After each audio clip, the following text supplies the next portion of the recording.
और मैनपुरी में स्वास्थ्य विभाग के द्वारा नियुक्ति पत्र वितरण कार्यक्रम का आयोजन किया गया, जिसमें उत्तर प्रदेश के पर्यटन मंत्री जयवीर सिंह ने शिरकत की। उन्होंने कहा कि भाजपा सरकार नौजवानों को रोजी रोटी देने का काम कर रही है। भाजपा में योग्यता के आधार पर नौकरी दी जा रही है।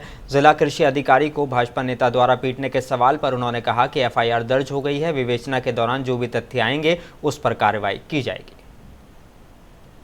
FIR दर्ज हो गई है तो निश्चित रूप से उसकी विवेचना होगी। जो भी तथ्य आएंगे सामने वो आपके सामने होंगे।